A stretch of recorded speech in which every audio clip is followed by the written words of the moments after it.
Before Alex Jones was kicked off YouTube and other platforms, he had quite a large audience, and it was December 2nd, 2015, where he caught my attention and probably had one of those break the internet events.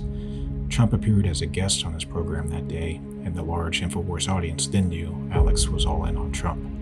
The interview was favorable for Trump, and Trump had told Alex he would not let him down.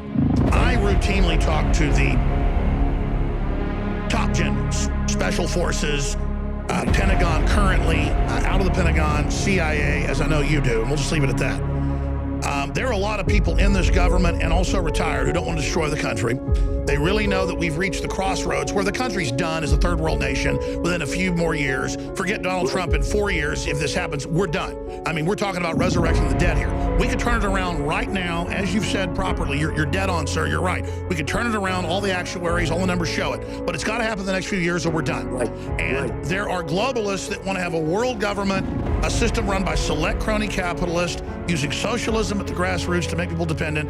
And I've talked to not just high-level folks that have been in government that are on your team, but separately high-level people in government currently that say there's an internal war going on and that you're a manifestation of that. I don't want to get anything inside baseball with you, but I already know the inside baseball. I know now from top people that you actually are for real and you understand you're in danger and you understand what you're doing is epic. It's George Washington level, and you understand that office. So I want to tell you right now, can you speak about the war for the soul of this country that's happening right now and really tell people what's happening and commit to people that you won't Ross Perot under death threats and step down when you're in the lead 2 months from the election? I just want to finish by saying your reputation's amazing. I will not let you down. You will be very, very impressed, I hope. And I think we'll be speaking a lot, but you'll be looking at me in a year or 2 years. Let's give me a little bit of a time to run things. But a year into office, you'll be saying, wow, I remember that interview. He said he was going to do it, and he did a great job. You'll be very proud of our country. Well, I'm impressed. It wasn't until recently that I asked myself, how did Trump end up on InfoWars? Who were the people that put that meeting together and determined it was worth the risk for Trump to gain the InfoWars audience as voters versus the fallout from the mainstream media saying Trump was associating with a conspiracy theorist? This question led me to a video broadcast where Alex Jones let his audience know the military was helping him from very early on in his career. Different groups. I've had all these, Navy SEALs and Delta Force guys on. They don't tell you who they are when they're on the show, but they go, no, I was like in covert operations in Southeast Asia, or I was in, Europe, or I was here or there. And, I had the local CIA head guy come by and go, listen, InfoWars.com, this guy knows what's going on, decompartmentalization, this is really what's going on. And it wasn't that I was even that great of a guy. I was just willing to talk about it. And they kind of made it a joke early on, so it got out big. And I also think there was some psyops by patriots inside. We didn't have a very big audience. I was on a few radio stations here in Texas and things like 1996, 97. And I made some films. And then they ordered the Marine Corps wide, and then the Army not to watch Alex Jones videos. Well, suddenly I was going from like 50 orders a day to 500 a day, and it was all going to Marine Corps bases and Army bases. The U.S. Marines and Army were sending Alex Jones documentaries to their bases for viewing in the late 90s and 2000s. Knowing this, it shouldn't be surprising to learn the answer to the previous question. How did Donald Trump end up on InfoWars? Alex provided us the answer, saying it was the United States Special Operations Command out of Florida. I know folks that are part of Delta Force, and I know people that are part of covert action in the Defense Department and the CIA. And quite frankly, they've given me authorization to talk about this. I have never been in the CIA. I have never been part of covert operations, but I was basically contacted by groups inside the Special Forces operations in Florida, inside breakaway groups inside the Central Intelligence Agency, and groups basically behind American industry that wanted to defeat the globalists and they're planning to bankrupt America. But this is what got Donald Trump to say, I got to be on this guy's show? Donald Trump was advised by the Special Forces Command out of Florida. They said to go on your program. I mean, that's who actually, let's just say it, the enemy already knows all this. Let me just say this, everybody listening knows I'm telling the truth. Special Operations Command in Florida, the Delta Force, Army, Black Ops, Army's the oldest thing in America. It's before the Constitution, anything. They said, sir, you need to go with Alex Jones, and you need to rally the troops. And they briefed him. They showed him the documents, and they said, we need you to run.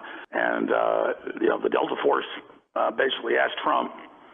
Delta Force, founded by General Boykin and Schumacher and people like Dr. C. Pachenik of Psychological Operations for the CIA. That's exactly what all our sources from the FBI and the Pentagon, which means the CIA connected Pentagon, that's Special Operations, that's what they told us. And these are the good guys that continue to give us good info. It doesn't mean the whole thing's good. Two names stick out that Jones mentioned: Lieutenant General William G. Boykin and Dr. Steve Pachenik. This wasn't the first time Boykin was mentioned by Alex Jones. During an interview years ago with his associate Michael Maloof, former senior security policy analyst in the Office of the Secretary of Defense, Maloof mentions Boykin as a source. A brief note on Maloof: he attends the New Horizon conference in Iran with Alexander Dugin. The Department of Justice has identified New Horizon as an Iranian intelligence recruiting event. I mention this because it raises questions about Maloof and Boykin, such as why would Boykin associate with someone like Maloof, and why would Maloof associate with Alexander Dugin, a Putin ally? More. Now, there are, as Congressman West mentioned to me, there are some zipper issues that have occurred even among the higher ranks. But as General Boykin told me, this is unprecedented to have so many flag officers, so many four-star generals removed in such a short period of time. Maloof, he has talked to all these major generals, you name it, brigadier generals, the list goes on, who've confirmed what our Navy SEAL sources have said on record and off record, what our military police sources have said, what Fort Hood PSYOPs has told us that we've confirmed. They've given us good intel over and over again. These are good men. I've met them. Boykin was commander of Delta Force, 1st Special Forces Command Airborne, which includes the Force Psychological Operations Group, the John F. Kennedy Special Warfare Center and School, which trains SOCOM officers, and he finished his career as Undersecretary for Defense Intelligence 2003 to 2007. Boykin is on the Executive Committee for the Council of National Policy, and two of Alex's other associates, Steve Bannon and Jerome Corsi, are also members of CMP. Boykin was also featured in a documentary with Jones, and it is likely they have communicated with each other given how Alex and Pachenik talk about Boykin. Boykin publicly endorsed Trump for his 2016 and 2020 campaigns. Given that Alex Jones and his associates have mentioned Boykin multiple times and the ties InfoWars has to the military, we cannot ignore when Jones has mentioned that InfoWars is the tip of the spear, or that it is in an information war against the globalists. SOCOM, Delta Force, and 1st Special Forces Command symbols are spear and arrowheads. In 21st century warfare, information operations and its subset psychological operations are largely deployed before kinetic action is. This is why InfoWars is the tip of the spear, and Jones does not hide he is at war with the globalist, which is the Anglo-American establishment, according to him in a 2008 RT interview. InfoWars is the tip of the spear. Supporting our information warfare operation against the globalist. Because we're warning people about very serious things that are happening in the world. We have the Anglo-American establishment based in England and the United States that has enslaved our people. And they are using our wealth, our military, our name to carry out this globalist empire, this unipolar world, instead of having a multipolar world. The picture is starting to emerge that InfoWars is the information operations tip of the spear for a faction inside and outside our government, represented by elements of special forces and the intelligence community, who are looking to break up the Anglo-American establishment, or what Alex more often calls them, the globalists. Just in case there is any doubt as to whether Alex misspoke about factions of the military helping him and Trump, here he is again, mentioning how Trump came to power. Trump was saying, who do we get to do this? So there's a real war going on in the elite right now. Don't think Trump just did this on his own. He was recruited by patriots and U.S. intelligence agencies, for a fact. Trump was recruited by the U.S. Army. That's a big secret, but you deserve to know what the Democrats already know. Trump was recruited by SOCOM, according to Jones, and the military has been working with Jones since the late 90s. Alex has family members in the CIA, And he employs retired military and special forces members, such as Russian-born Daria Karpova, whom he hired for Russian translation services. We can now see that InfoWars is deeply tied into the intelligence community and power structures in the United States that placed Trump in office. That was accomplished with information warfare, partly conducted by Alex's InfoWars operation, staffed by retired military and special forces personnel. My family doing things like helping take in East German defectors, okay? Whenever I go to a family reunion, half the people in the room are former retired CIA. We've got a lot of folks work here at the office that were in the military, and some of them were, involved in not just your standard special operations stuff, but some of the most elite groups out there. But Daria is one of the only people ever, not just in your regular special forces, but all the way at the top of it. And she's a great patriot, and she's a Russian-American whose parents came here to leave communism, and she's a great patriot. Obey me. That's right. I get all my orders from the Russian right here. Going back to Special Forces Commander Lieutenant General Boykin, it wasn't just Alex and Maloof talking about him. Dr. Steve Pachenik mentioned him as well, saying he was involved in the revolution that placed Trump in power. Pachenik is another associate of Jones that has Russian ties. Pachenik was born in communist Cuba, speaks Russian and English because his mother was Russian. He was a member of the highly influential Council on Foreign Relations going back to the mid-90s, and was previously with the U.S. State Department as Deputy Assistant Secretary under Henry Kissinger, as well as having served as a consultant to the RAND Corporation and the United States Institute for Peace. Who indicted the CIA by saying they were a legacy of ashes and they were a disaster.